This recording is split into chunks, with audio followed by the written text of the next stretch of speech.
Hello, everyone. My name is Margot Whitney, and welcome to my webinar on the teacher, Key 5. Here we meet the teacher. In some tarot decks, he is called the Hierophant. According to Wikipedia, a Hierophant is a person who brings religious congregants into the presence of that which is deemed holy. The word comes from ancient Greece, where it was constructed from the combination of ta hieria, the holy, and phain ian, to show.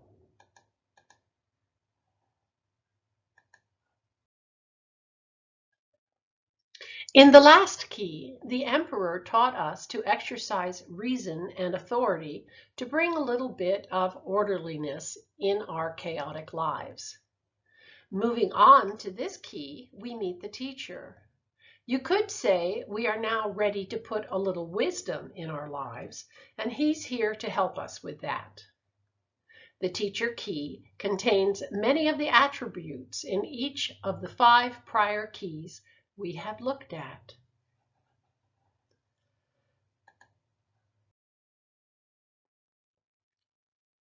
From the Fool key, we see that the teacher's actions convey his understanding of being one with the self. He demonstrates the wisdom and clarity of the magician. He understands the use of the law of nature as expressed by the high priestess.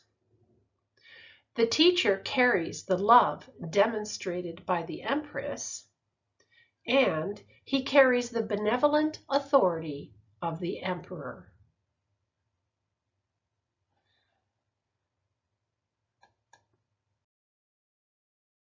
At the bottom of key 5 are presented several symbols which help us to understand this card, including its Hebrew letter Vav. The Hebrew letter Vav has a letter value of 6. Its meaning is nail or hook. The ruling planet of this key is the moon, and the ruling sign is Taurus.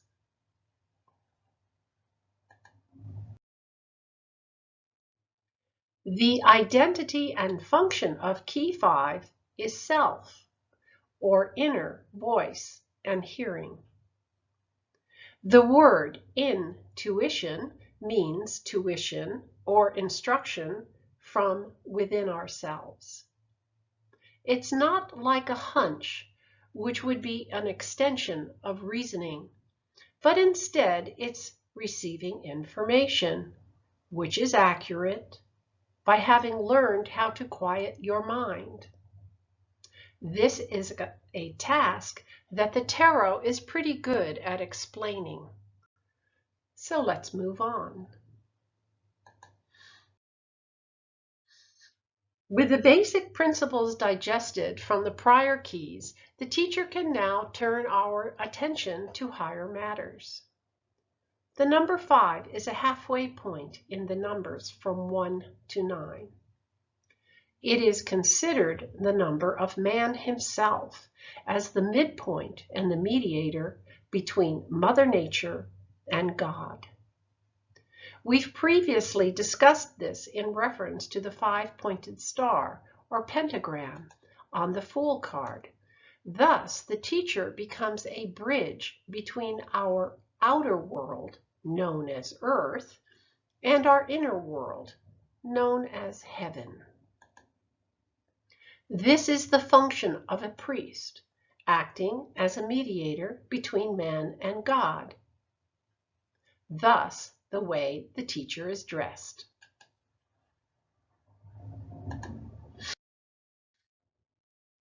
We must remember that the teacher is not aligned with any religion or faith.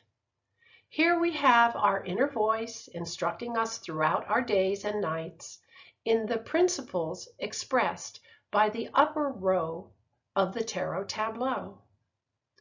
The more we can hear this small, quiet voice and follow its advice, the closer we will come to experience and realize our true nature.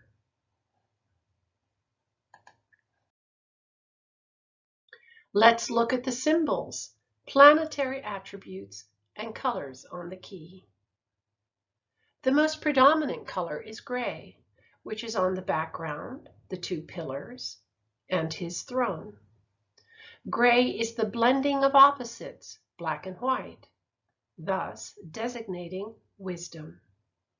Even the crosses on his hands and feet and on the carpet indicate this uniting of opposites and therefore expressing wisdom. This whole card is about wisdom.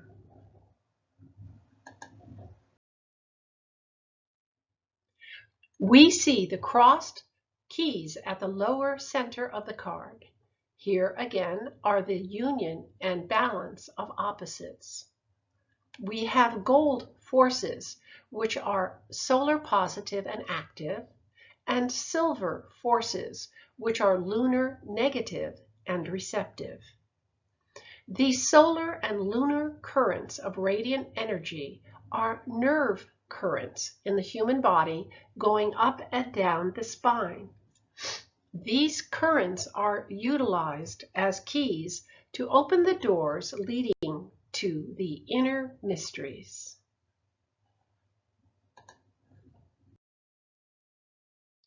To carry this idea further, the Hebrew letter Vav is shown in the lower right-hand corner of the key. There you will also see a small picture of a hook. In Hebrew, the letter Vav is equivalent to the English conjunction word and. So the central thought here is union, which in English is the translation of the Sanskrit noun yoga. Yoga is a system of practice, whether through meditation, breathing exercises, or poses, that unites you consciously with the source of life. The yoga practice gives the practitioner direct, visceral experience of the different phases of reality, which the Tarot and Kabbalah illustrate in these lessons.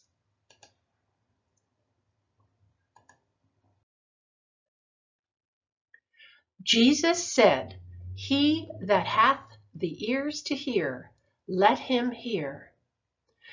This refers to man developing his interior sense of hearing and to the lesson contained in this key. In Sanskrit, the noun surti, meaning hearing, is also the term for revelation. In the card, the teacher's right ear is left uncovered.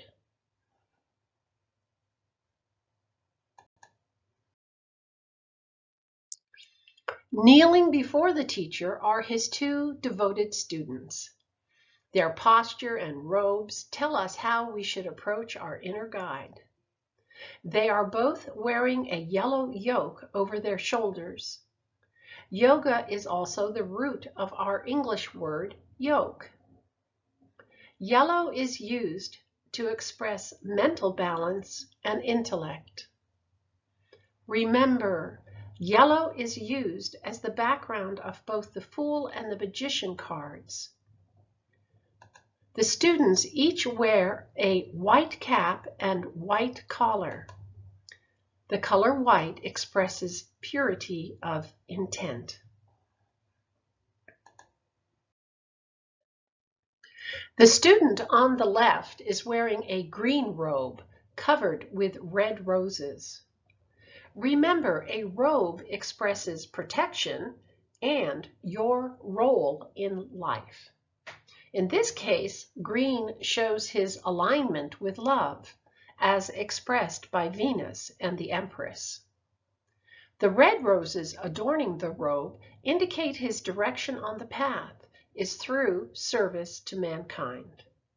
His right hand reaches out to grasp the golden key of activity.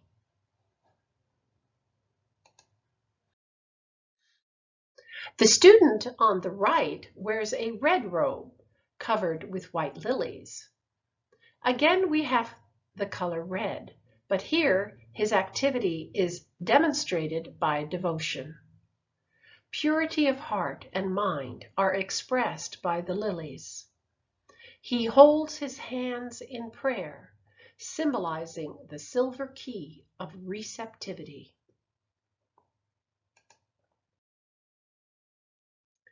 Venus is the planetary ruler of Taurus, which rules the throat. The moon is exalted in this sign, so we see a crescent moon on the teacher's throat. This reminds us of the high priestess key and the powers of the subconscious mind, which she expresses. They are memory and receptivity and the orderly working of the laws of nature. Other symbols of the moon appear in the design on his throne.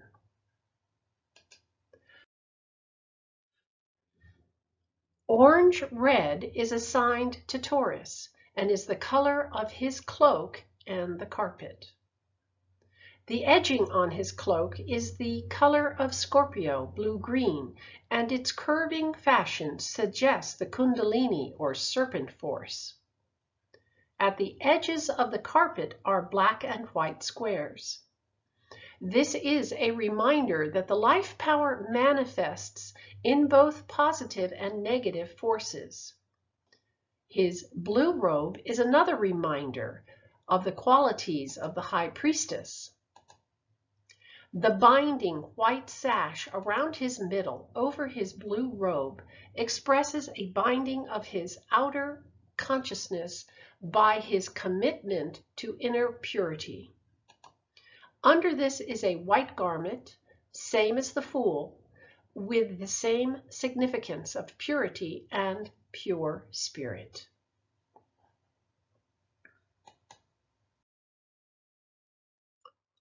Only 2 fingers of his right hand are uplifted, concealing the other 3. Here we are reminded that not all is revealed at first. The 2 students want to know everything and right now. The inner teacher is quite aware of that, but also knows that they would be overwhelmed and unable to process or digest everything at once. The true teacher is at a higher level, having learned from that experience.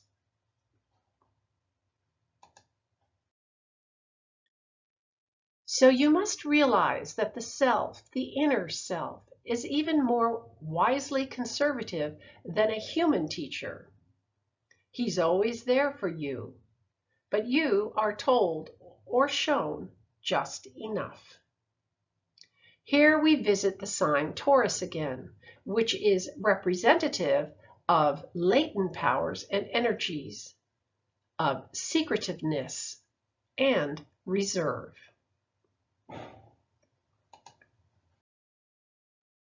The yellow staff symbolizes dominion of the life power through the 4 planes of nature, represented by the crossbars.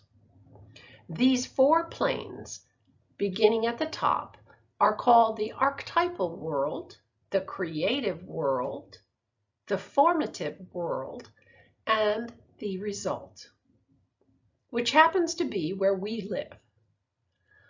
All that is created begins its manifestation in the archetypal world. The knob at the top represents the archetypal world.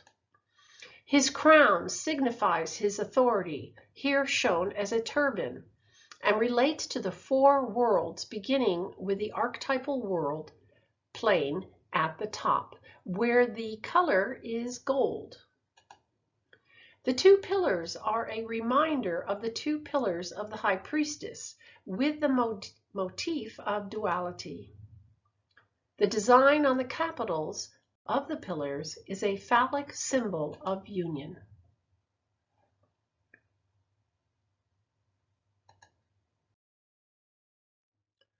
The throne upon which he rests, his foundation, is made of stone, and the word stone has a very special meaning in the Bible and in the Kabbalah. In Hebrew, stone is Aben, A-B-N. The first 2 letters of this word, Alf and Beth, are the letters of the noun AB, meaning father. The last two letters, Beth and Nun, spell the word Ben, meaning son. The meaning being that the father and son are conjoined or one. This is the foundation of his wisdom. This is the main reason for the many symbolic uses of the word stone throughout the scriptures.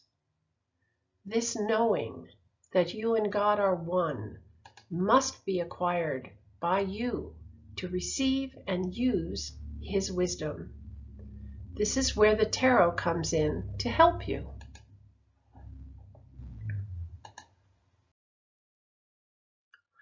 The teacher is your inner guide, that still, quiet voice of reason from within. So how do you still your mind to hear your inner guidance?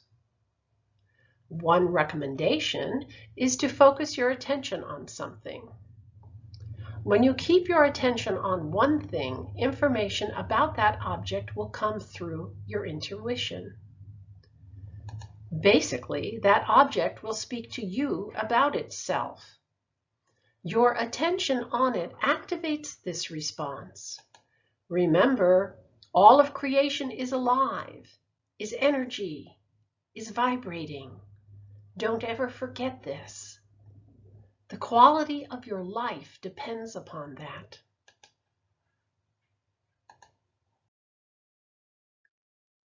I'm placing an orange exercise and a candle exercise on this YouTube site. Try them out. As you begin to practice concentration and then meditation, or just sitting quietly, listen to your breath, and you will develop the receptivity needed to hear his voice. It's always there, wherever you are.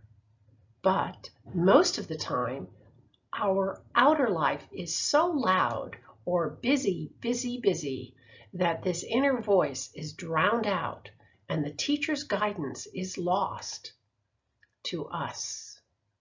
Just as in any new venture, you need to invest time and develop space where you can practice. Without that, it's all in your head and nothing will change. Once you develop the ability to hear his voice, then even in the midst of commotion and stress, you will hear it to guide you. And he's available 24/7. First, you need to know that he exists. Thus, this introduction to him. Then become receptive, become quiet. Once you have established a relationship with the teacher, you will always hear his guidance.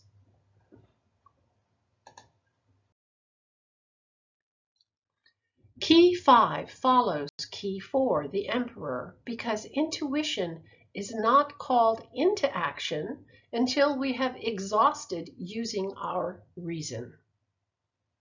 Reason is supposed to take care of your everyday life. But when it falls short, then intuition is available. It also can help you with those larger questions such as, who am I?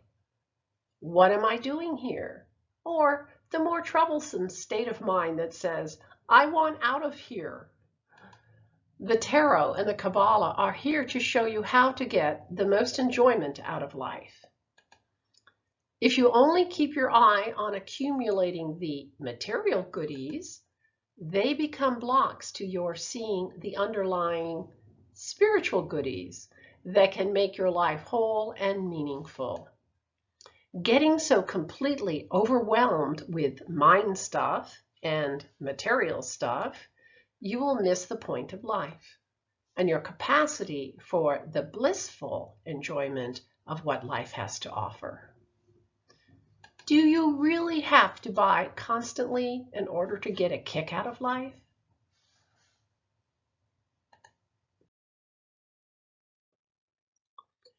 The teacher is the one who explains the mysteries to us. He is our guiding light in the chaos of the world. The educational system is designed to make us useful to society. That's a good thing. The inner teacher has the ability to transform your personality so that first and foremost, you know how to be yourself. If you have any questions or comments, I would love to hear them. You are also welcome to visit my website called gates-of-light.com, Traveling Through the Tarot. You will find information there about symbols, planets, zodiac signs, and colors. It also has a few meditations and concentration exercises that you may like. Thank you for listening.